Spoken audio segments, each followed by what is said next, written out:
masih menyaksikan Gaya Hidup Masa Depan. Cicil masa depan mapan dari sekarang.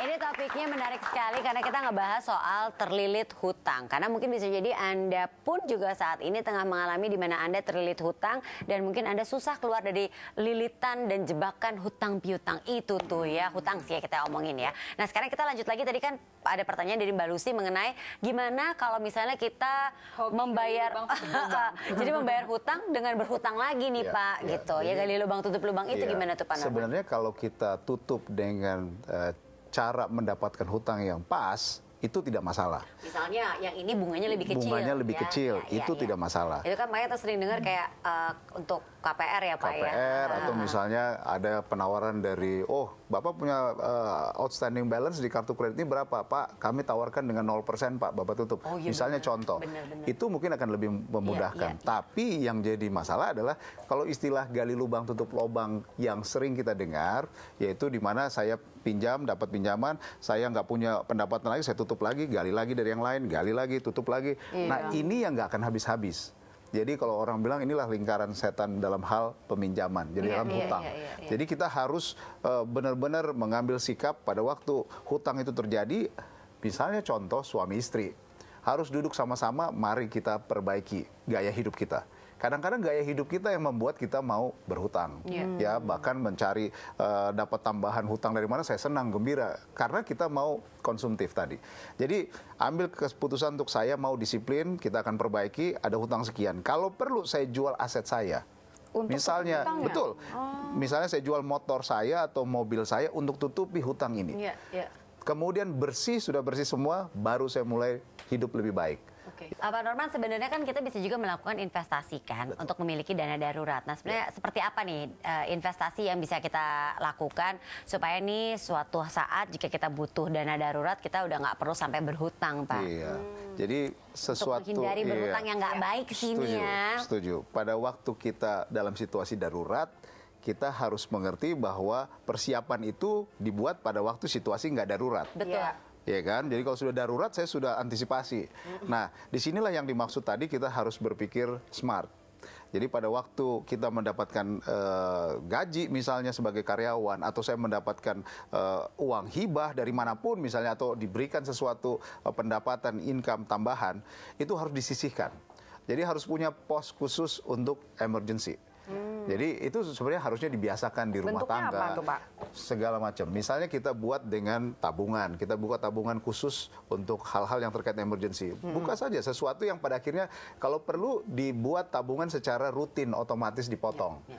Nah, apalagi kalau sekarang kan ada banyak perlindungan yang bisa diberikan untuk tabungan tadi. Ya, jadi kita bisa persiapkan kalau sampai terjadi sesuatu ada proteksi.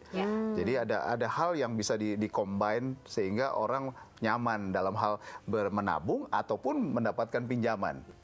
Ya, itu dia. Sekarang kita kasih lagi ya kesempatan buat penonton yang mau nanya. Siapa yang mau bertanya? Iya, silahkan. Dengan Lucky, Pak. Hanya mau bertanya sedikit, Pak. Kalau misalnya kita memiliki cicilan yang ternyata lebih besar dari pendapatan kita nih, Pak. Kira-kira hal apa saja sih, Pak, yang kita perlu dahulukan, Pak, untuk bisa melunasi utang-utang tersebut? Nah, ini penting nih. Terima kasih, Pak. Udah utangnya lebih gede daripada penghasilan kita. Terus gimana dong kita bayarnya, ya kan? Bagaimana itu bisa terjadi, Pak Lucy? Punya kebutuhan mesti ya untuk biaya makan sehari-hari, belum lagi biaya uang sekolah anak, ya kan? Ya disebut pertama makan dulu ya. Tapi itu dia, kalau misalnya hutang kita lebih gede dari pendapatan kita, terus gimana? Masa bayar hutang terus kita nggak makan? Makan lagi ya. Besar pasak daripada tiang.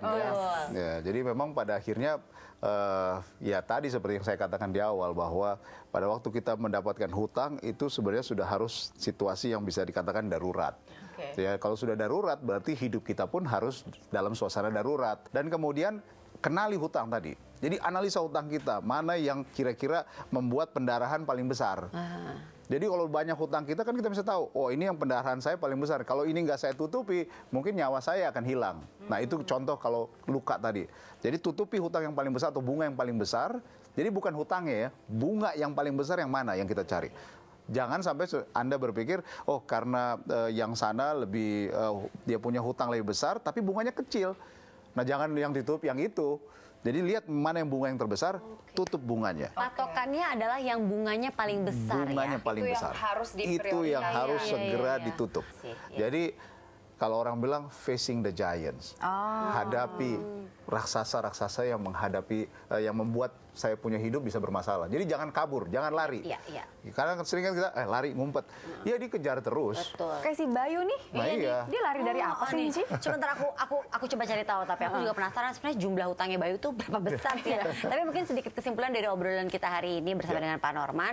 Mulai sekarang kita tuh harus lebih cermat nih ya dengan masalah keuangan. Jangan sampai kita tuh membiasakan diri gampang berhutang ya kan. Emang betul sih nggak semua hutang itu jelek atau jahat ya, karena ya tadi ada hutang-hutang yang kayak sifatnya kalau misalnya buat usaha, ya kan itu kan juga produktif. Tapi akan lebih baik kalau kita tidak memaksakan diri untuk berhutang, ya Pak. Nah, kalau sudah terlanjur berhutang, segeralah untuk membayar dan melunasi hutang-hutangnya ya.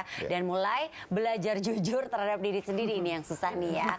Apa yang membuat Anda sulit lepas dari masalah hutang? Dan ingat, jangan sampai hutang itu mengontrol atau mengekang dan juga akhirnya membuat hidup Anda jadi sesat, Iya. sesat dan menderita gitu kan ya. Tapi tunggu dulu, kita juga ini ya harus mengingatkan juga nih, jangan lupa ada yang namanya proteksi diri kita dengan credit life ya, supaya kita tidak meninggalkan warisan hutang kepada anak cucu kita. Kalau sampai ada apa-apa sama kita tidak perlu khawatir lagi. Tapi pemirsa, kita juga ingin mengajak Anda nih untuk sharing cerita Anda. Bisa jadi Anda juga punya cerita pernah terlilit hutang, terjebak hutang, tapi akhirnya bisa menutupi hutang-hutangnya karena Anda mungkin disiplin membayar hutang-hutang Anda, atau bisa jadi cara Anda untuk menghindari diri dari terjebak lilitan hutang. Anda boleh cerita ke kita dengan mengirimkan cerita Anda melalui Twitter @manulife_id dengan hashtagnya GHMD, sekali lagi GHMD, atau bisa juga melalui Facebook kita My Life Manulife. Anda bisa mengirimkan juga video cerita Anda nih, misalnya gini loh, Dear Manulife gitu ya. Anda bercerita kepada kita, bisa juga melalui Twitter @manulife_id ya, linknya dikirimkan ke situ, atau sekali lagi Facebooknya My Life Manulife. Kita ketemu lagi minggu depan, tentunya di Gaya Hidup Masa Depan, cicil masa depan mapan dari sekarang.